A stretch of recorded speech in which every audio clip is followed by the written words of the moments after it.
শুনছিলেন সংবাদ শিরোনাম, এবারে পুরো খবর। ভবিষ্যতের বাংলাদেশ ন্যায় বিচার, মানবাধিকার এবং বাক স্বাধীনতার হবে বলে মন্তব্য করেছেন প্রধান উপদেষ্টা ড মোহাম্মদ ইউনূস। রাজধানীর একটি হোটেলে সেন্টার ফর গভর্নেন্স স্টাডিজের আয়োজনে 3 দিনের বে অব বেঙ্গল সংলাপের উদ্বোধনী অনুষ্ঠানে এই মন্তব্য করেন তিনি। অর্থনৈতিক বৈষম্য, সামাজিক অবিচার, জলবায়ু পরিবর্তনের হুমকি সহ নানা চ্যালেঞ্জ থাকলেও তা কিভাবে মোকাবেলা করতে হয় বাংলাদেশ তা বারবার দেখিয়েছে বলেও মন্তব্য করেন প্রধান উপদেষ্টা। সাজ্জাদ হোসেনের রিপোর্টে আরো বিস্তারিত।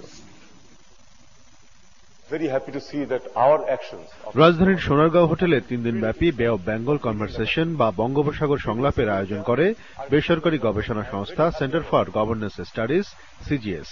এতে 80টিরও বেশি দেশ থেকে 200 জনের বেশি আলোচক, 300 জন প্রতিনিধি সহ 800 জন অংশ নেন।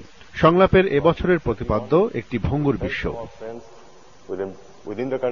সম্মেলনের উদ্বোধনী অনুষ্ঠানে প্রধান উপদেষ্টা ড মোহাম্মদ ইউনূস বলেন, অর্থনৈতিক বৈষম্য, সামাজিক অবিচার সহ নানা চ্যালেঞ্জ থাকলেও তা মোকাবেলা করে বাংলাদেশ অবশ্যই ঘুরে দাঁড়াবে। আগামীর বাংলাদেশ ন্যায় বিচার, মানবাধিকার ও বাক স্বাধীনতার হবে বলেও মন্তব্য করেন তিনি। Is the work of millions of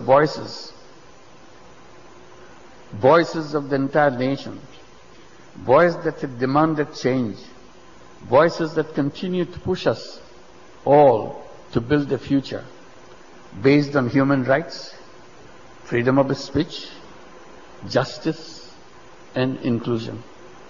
পরিবেশকে ধ্বংস করে মুনাফার পেছনে ছোটার কারণেই সভ্যতা ব্যর্থ হচ্ছে মন্তব্য করে সম্পদকে কুক্ষিগত না করে সমবন্টন সহ 3 শূন্যের ভিত্তিতে নতুন সভ্যতা তৈরির আহ্বান জানান ড Yunus. Let's challenge each other, listen to each other and dare to imagine a new world with a new lifestyle consistent with environmentally safe planet.